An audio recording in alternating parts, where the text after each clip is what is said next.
Party NCP শুভাকাঙ্ক্ষী। এই যে তরুণ আমার সামনে যারা আছেন তারা বাংলাদেশের পরিবর্তন চাইছিলেন, তারা এই জুলাই গণঅভ্যুত্থানে এই পরিবর্তনের আকাঙ্ক্ষায় অংশগ্রহণ করছিলেন। কিন্তু আমরা কি দেখলাম? পরিবর্তন কি হয়েছে? পরিবর্তন কি হয়েছে আমাদের? এখনো নিয়ামতপুরের রাজনীতি কারা কন্ট্রোল করে? এখনো নিয়ামতপুরের রাজনীতি আমরা জানি আওয়ামী লীগের হাতে। আমরা দেখি আওয়ামী লীগের যে মোদি সে আবার চেয়ারম্যান হচ্ছে। এই মোদি কিভাবে আবার চেয়ারম্যান হয় এই নিয়ামতপুরে? প্রশাসনের এই জবাব দিতে হবে। এবং এইখানে যে সংসদ সদস্য তাকেও এই উত্তর দিতে হবে যে এই জুলাই গণঅভ্যুত্থানে যারা ছাত্র হত্যার মামলায় জড়িত ছিল, যাদের বিরুদ্ধে মামলা ছিল, যারা ভারত খাটছে, তারা আবার কিভাবে জামিনে বের হয়ে আবার চেয়ারম্যান হয়? এই পরিবর্তন আমরা চাইছিলাম, কিন্তু সেই পরিবর্তন আমরা পাই নাই। আমরা দেখলাম যে সব হাত ঘাট মাঠ পুকুর দখল হয়ে যাইতেছে। পাঁচ আগস্টের পরে কিছু পরিবর্তন হয় নাই, শুধু হাত বদল হয়েছে। আগে একদল এই চাঁদাবাজি করতো, হাত ঘাট মাঠ দখল করতো, এখন আরেক দল হাত ঘাট মাঠ দখল করতেছে।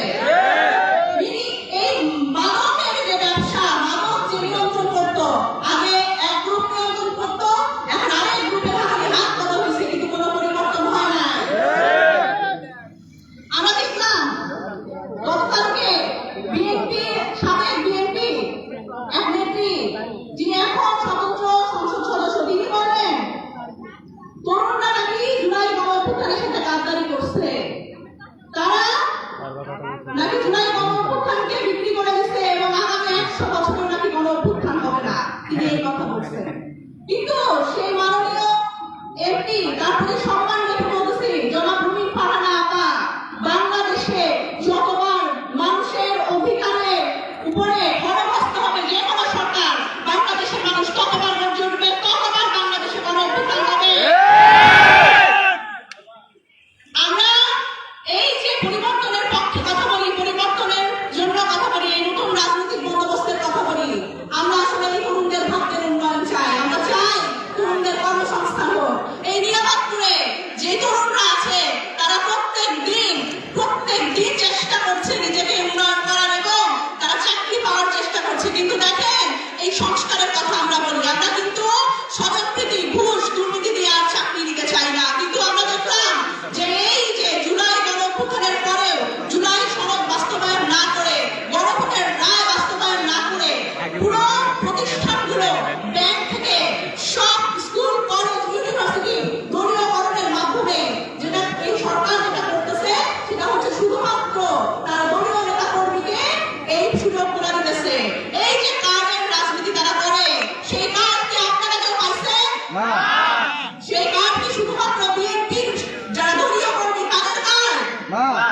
সুতরাং এই যদি বিএনপি শুধুমাত্র যারা ধানের শেষে ভোট দিচ্ছে তাদেরও সবাইকে তারা দেখে না, তাদের শুধুমাত্র দলীয় কর্মী যারা, তাদের যদি শুধুমাত্র তারা সাপোর্ট করতে চায়, তারা তাদেরই যদি কার্ড দিতে চায়, তাহলে এই সরকার কি শুধু মাত্র বিএনপি সরকার কিনা এইটা আমাদের চিন্তা করতে হবে। তাহলে সবার আগে বাংলাদেশ না, সবার আগে বিএনপি।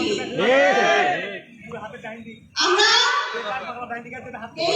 এই গণঅভ্যুত্থানের পরে যারা তরুণরা রাজনীতি করতে আসছে, আমাদের জন্য যে বর্ষিয়ান রাজনীতিবিদ, তাদের অনেক অসুবিধা হয়ে গেছে। কেন অসুবিধা হয়ে গেছে?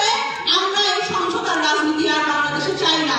আমাদের বলা হয়েছিল তোমরা সমঝোতা করো, তোমরা এই হাত ভাট মাঠ দখলে একটা সমঝোতায় আসো, রিয়াজও করি, আমরা মীমাংসা করি, তোমরাও কিছু ভাগ দাও, আমরাও কিছু ভাগ নেই। কিন্তু আমরা বলছি না, আমরা কোনো ভাগের মধ্যে নাই। এই তরুণরা কখনো নিজেদের এই বিবেক বিক্রি করবে না। এই তরুণরা এই জন্যই বাংলাদেশের রাজনীতিতে এখনো সম্ভাবনা। আমরা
দর্শক আমরা আবারও ফিরে আসবো